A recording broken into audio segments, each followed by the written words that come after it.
प्रियंका की शादी सहारनपुर के एक शहर में ध्रुव से हो जाती है। प्रियंका एक इंटीरियर डिजाइनर होती है और उसका अपना एक बिजनेस होता है। ध्रुव का घर बहुत ही साधारण सा दिखता है। उनके घर में हर चीज पुरानी और घर के हिसाब से बिल्कुल अलग होती है। प्रियंका को लगता है कि वो इस घर को बहुत ही सुंदर बना सकती है। ध्रुव, ये घर बहुत ही पुराने तरीके से डेकोरेटेड है।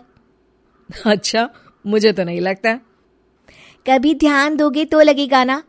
ऐसा लगता है कि हम शहर में रहकर भी गांव में रहते हैं। अच्छा,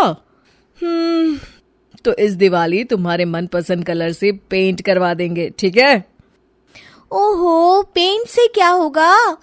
ये फर्नीचर इतना पुराना हो गया है, खुद कह देता होगा कभी तो, भगवान के लिए बदल दो, भगवान के लिए मुझे बदल दो। कुछ भी बोलती हो तुम प्रियंका। अरे कितना सुंदर लगता है ये सोफा।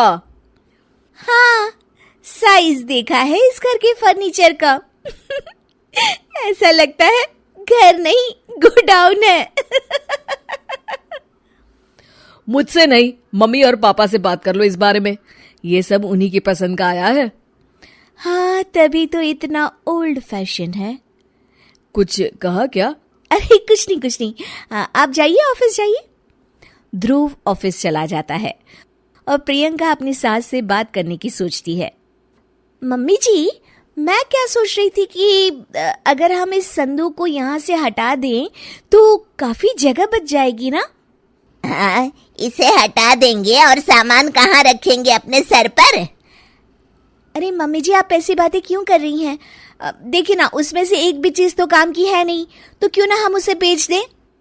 नहीं बहू, उसमें हमारे पुराने घर का बहुत ही अच्छा सामान है।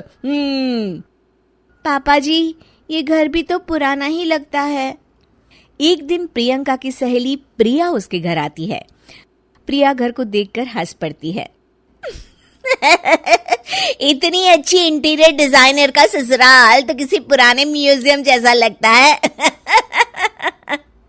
क्या बताऊं, यहाँ तो किसी को फर्क ही नहीं पड़ता। अरे जब सीधी उंगली से घी ना निकले ना, तो उंगली टेढ़ी कर लेनी चाहिए। हाँ, शायद तो ठीक कह रही है। अगले दिन प्रियंका की सास सोफे पर बैठी होती है तो देखती है कि सोफे का कपड़ा नीचे से फट गया है। अरे ये क्या, ये कपड़ा कैसे फट गया? मम्मी जी, मुझे लगता है कि ये किसी चूहे का काम है। क्या? चूहा? फिर से? सास सोफे पर चढ़ जाती है। अब तो मम्मी जी चूहा इस सोफे में अपना घर बना लेगा। क्या? तो क्या करे बहू, तू ही कुछ सुझाव देना। मम्मी जी, हमें स्टील वाले छोटे सोफे बना लेने चाहिए ताकि चूहे को घर बनाने के लिए जगह ही ना मिले। तू सही कह रही है बहू। मैं अभी तेरे ससुर को बोलती हूँ नए सोफे लाने के लिए। मम्मी जी, नए सोफे लाने की कोई जरूरत नहीं है, हम इन्हीं से सोफे बना सकते हैं। आप बस देखती जाइए। प्रियंका सोफे तो नए बना लेती है, पर अब उसमें सिर्फ 2 ही लोगों के बैठने की जगह होती है। अरे ये क्या, इसमें तो बस 2 ही लोग बैठ सकते हैं। अरे बहू, तुझे तो पता ही है, हमारे घर कोई ना कोई आता ही रहता है। इतनी सी जगह में हम कहाँ बिठाएंगे उन्हें?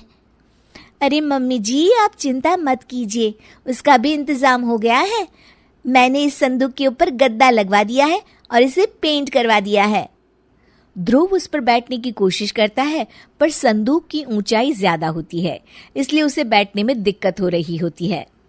प्रियंका, कम से कम ये तो देखती कि संदूक की लंबाई कितनी ज्यादा है। ये बैठने में बिल्कुल भी कंफर्टेबल नहीं है। अरे आप भी ना, ये आजकल ट्रेंड में है, आपको तो कुछ पता ही नहीं है। प्रियंका धीरे धीरे घर की पूरी काया पलट कर देती है। एक दिन प्रियंका के ससुर के कुछ दोस्त घर पर आते हैं। नमस्ते बेटा, कैसी हो तुम? जी मैं ठीक हूँ अंकल जी, आप कैसे हैं? आइए आइए, अंदर आइए। अरे घर तो बड़ा खाली खाली लग रहा है, कहीं घर तो खाली नहीं कर रहे ना आप लोग? अरे नहीं, ये तो हमारी बहू का कमाल है। तुम बैठो ना रमेश। रमेश को संदूक दिखता है और वो उस पर बैठने की कोशिश करता है और पीछे तक ना होने के कारण जैसे ही वो पीछे होता है गिर जाता है। अरे रमेश, तुम ठीक तो हो ना? हाँ हाँ, ठीक ही हूँ, बस आज तो बाल बाल बच गया मैं। सब लोग गुस्से से प्रियंका की तरफ देखते हैं। अब रमेश अंकल को बैठना नहीं आता तो इसमें संदूक की क्या गलती है? नहीं बहू, गलती तो हमारी है जो तुझे घर का मेकओवर करने दिया।